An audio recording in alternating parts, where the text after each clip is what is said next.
Melvin Van Peebles was the visionary behind the vision of the Black Arts Movement. He was a key motivator of the movement and pioneered the model for Black exploitation films. The contemporary Black film movement sought to reflect the values, heroic ideals, and cinematic models of Hollywood. It was a new Black cinema that began the rejection of the dominance of Hollywood, as Sweetback played a prominent role in the milestone of the contemporary Black film movement. It also heavily impacted the development of Black cinema. Black cinema aesthetic. What is the Black cinema aesthetic? It was incorporated in Van Peebles' films as a pursuit of upward mobility and his role as an African American man. The early phases of Black cinema utilized this middle class types as Black heroes. The film Sweetback as a whole was considered revolutionary. It followed no normal film constructs, and Van Peebles colored out of the line as he sought to step outside of traditional theatrical boxes. He incorporated the nude black body aesthetic, a creative incorporation of the Afro-American expressive tradition. Okay, hi, my name is Jasmine-Renee, and I'm going to do the author, Ben Wiggins, talking revolution. Upon getting to the guerrilla filmmaking and the revolt of Peebles' auteur, I had no idea what these meanings were, so I decided to just Google them and try to figure out what they meant. So I found out that auteur was a filmmaker's personal influence and artistic control over a movie, and that impact being so great that they are defined as the author of the movie. And this was explained in the reading through the making of Watermelon Man, where Columbia Studios wanted Van Peebles to have the end of the movie where the white man wakes up and he's white again, as if him being asleep and dreaming that he was African American was a bad thing, but Melvin Van Peebles wanted him to stay a black man and wake up and accept what he was, and so he allowed for that to happen, and the movie ended up doing very, very well. And guerrilla filmmaking is just a form of independent filmmaking that characterizes by low budget, skeleton work, and simple props. And of course, as we watched in Sweetback, we seen that it was very small cast. He even in the reading it talks about him outsourcing to or disguising the film as a porno in order to make it in order so he won't have to use union members for his crew, and he was able to achieve that and have the autonomy over his film in order to choose people who he wanted to. Give a critique of race. Pulling up the anchors was mainly about the focus on how Van Peebles made Sweetback's Badass Song.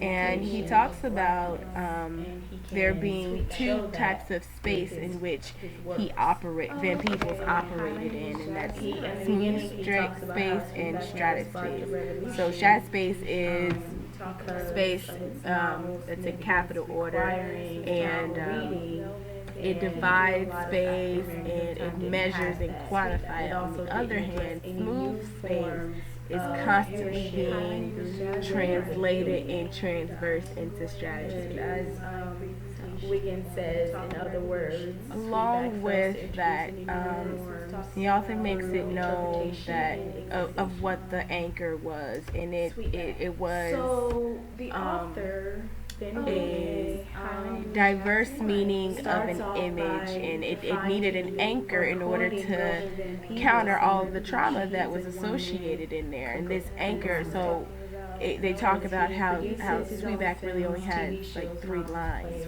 and that would be that's a lot of that's hard for some people to watch, and so they needed that anchor, which in most forms he says that it comes in the form of dialogue, but He also states that by Van Peebles not speaking, it makes him become visible, and it's almost like how white people don't have to speak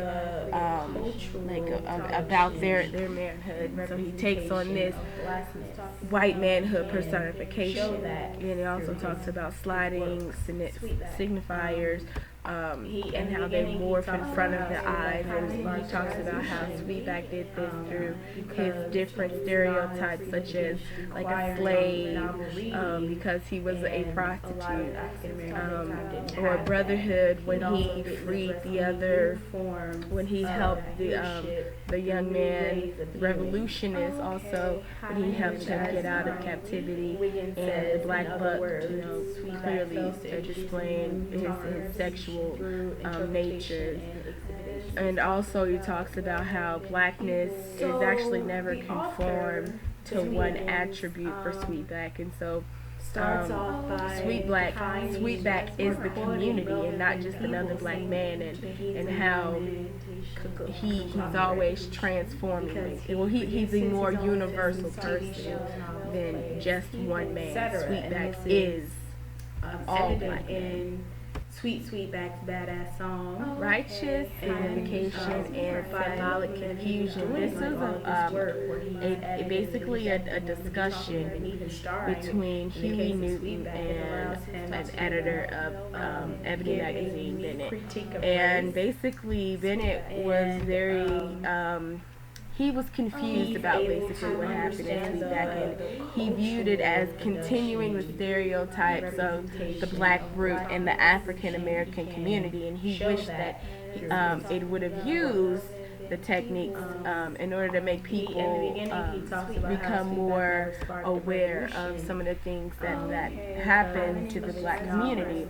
And on the other hand, Huey Newton, on the righteous significance side, he states that Sweetback did just that, because it was a film speaking on revolution, and you have to view the film for its details and not for what you're seeing. So you have to look at Sweetback. Why isn't he talking? And why did he help the young revolutionists out? You have to look beyond the shockers that's in it, like beyond the fact that he's a prostitute, in order to see those details and to understand it. Newton talked about how you have to look at the film very critically. You have to view the film productively, or else you'll be looking at something that's like superficial, something that's not real. And Newton really agrees and thinks that Van Peebles did a great job with this movie. And while the magazine editor, Ebony magazine editor Bennett, he did not feel that same way. Give a unique critique of the spawn of Sweetback, basically what came from Sweetback, what did Sweetback bring to the table that other directors and other films weren't doing. And Van Peebles is often talking about that if Sweetback is blaxploitation or not, and it contributed to blaxploitation. So Sweetback didn't spark a revolution with anybody, but it did start blaxploitation, because whites saw how profitable Sweetback was and decided to go make their own movies starring black people, because they knew black people would go and buy it.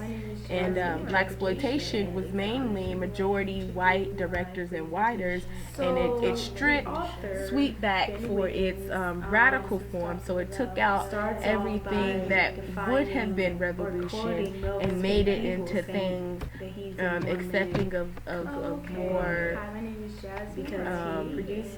exploiting of black culture instead of embracing it as Sweetback did. And it didn't.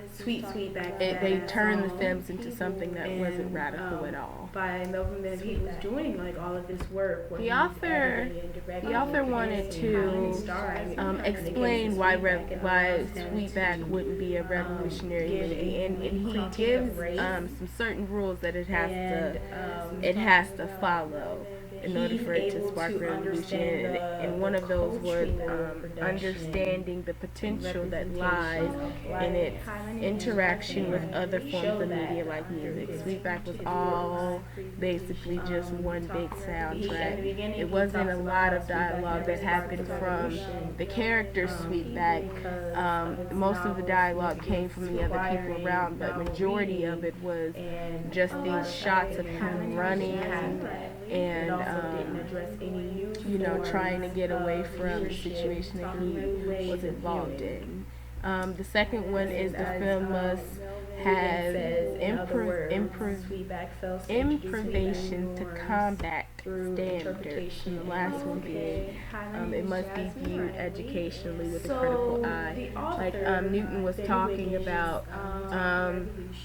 It has to be viewed for its details, and it can't just be looked at just for what's on the surface. You can't just look at the implicit meanings of the movie, but you have to also look at the implied and put them together in order to understand the movie altogether.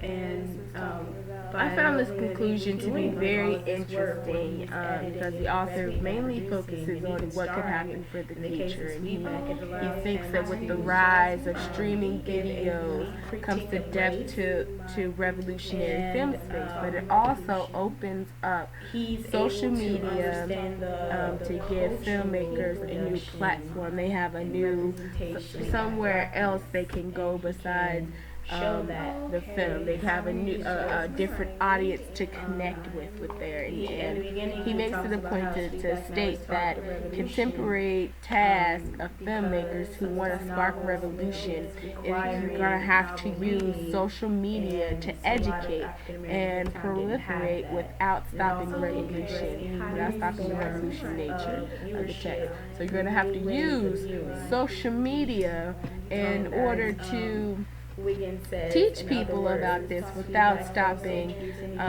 without exploiting people the way that they did during the blaxploitation film times. I thought that was a very interesting point. I wouldn't have thought of that as a conclusion. Starts off by defining or quoting Melvin Van Peebles.